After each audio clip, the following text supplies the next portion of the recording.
Magluluto tayo ngayon. Ito ang ating ulam ngayong hapon, mga kababayan. Mga bata nandyan pa sa loob. So ito, tato natin. Yan.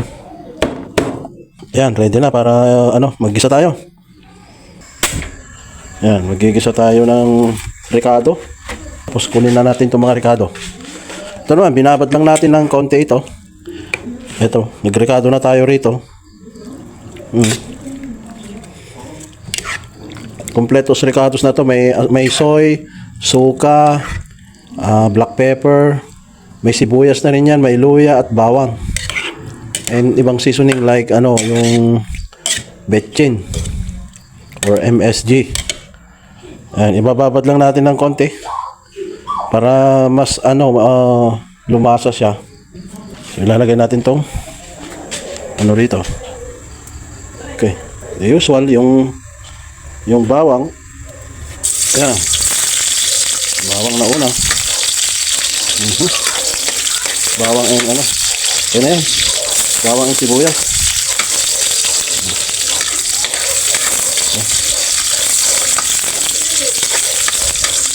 Yan ito, luya. Fresh na fresh yung amoy ng mga ricado natin. Ito, ilalagay na natin to.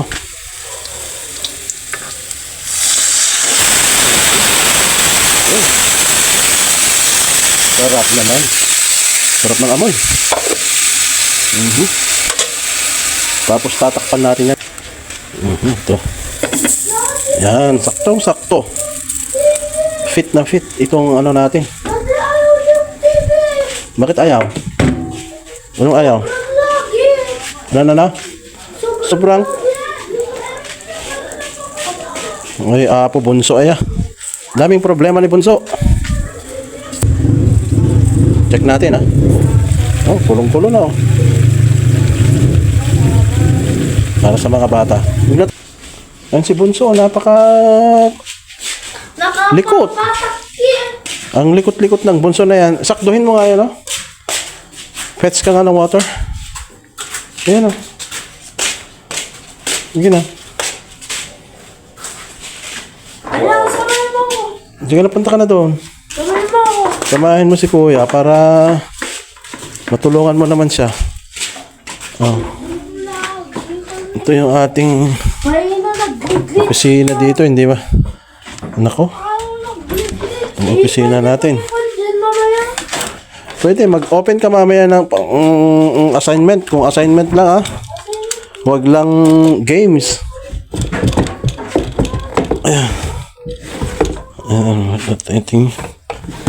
Kailangan, dami nating work dito. Ito yung ating libro sa law. May report pa. And this. Ito yung gagamitin natin. Meron tayong dyan. Ito yung exam booklet natin, Ayan, exam booklet natin sa persons and family relations. Naghihintay tayo ng resulta ng ating grade sa family code and civil code. Ayan, persons and family code or persons and family relations. Nihintay natin kung kung papasa ka tayo doon, mga kababayan, sa ating subject na persons and family relations under civil code and family code. Ayan. Ito na siya. Isasalin lang natin dito. Ayan. Isasalin natin dito sa mas malaki. Lalagyanan. So, ayan. Ito na siya. Parang nakatikim ng mga bata ng tunay na luto. Ayan. Then ito na. Hinugasan lang natin itong takip. Nahugas na yan pero medyo may karoon ng alikabok kaya kailangan nating hugasan muli. Ayan, sarap naman. Mga bata, tignan natin kung anong ginagawa nila. May ginagawa ng dalawa. Kalat-kalat ng kwarto. Kalak-kalak. Naka-star. Meron akong star. Anong star si teacher? Oo, wala. Hindi na siya nagbibigay?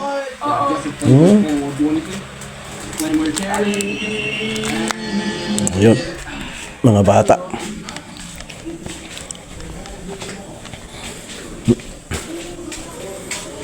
Check natin ulit.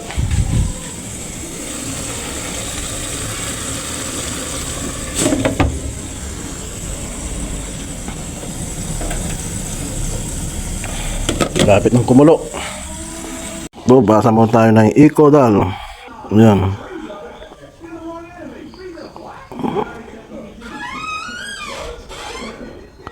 Punta tayo dito sa may criminal law. Siyempre, yung revised penal code.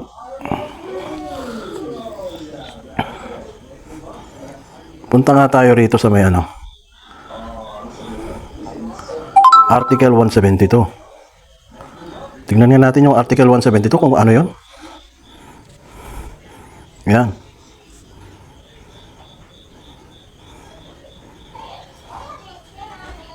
Ayun, 172. Revised Penal Code, Article 172. Ayan. Falsification by private individual and use of falsified documents. The penalty of prison correctional in its medium and maximum periods and a fine of not more than 1 million pesos shall be imposed upon any private individual who shall commit any of the falsification enumerated in the next preceding article in any public or official document or letter of exchange or any other kind of commercial document, and any person who, to the damage of a third party or with the intent to cause such damage, shall in any private document commit any of the acts of falsification enumerated in the next preceding article. Any person who shall knowingly introduce in evidence in any judicial proceeding or to the damage of another, or who, with the intent to cause such damage, shall use any of the false document embraced in the next preceding article or in any of the foregoing subdivisions of this article shall be punished by the penalty next lower in degree. So that's the provision of the revised penal code with respect to the falsification of a private document, wherein a person might be liable under RPC, the revised penal code. Chicken. Kain na tayo, Daniel. Dami. Ang dami kay Bunso.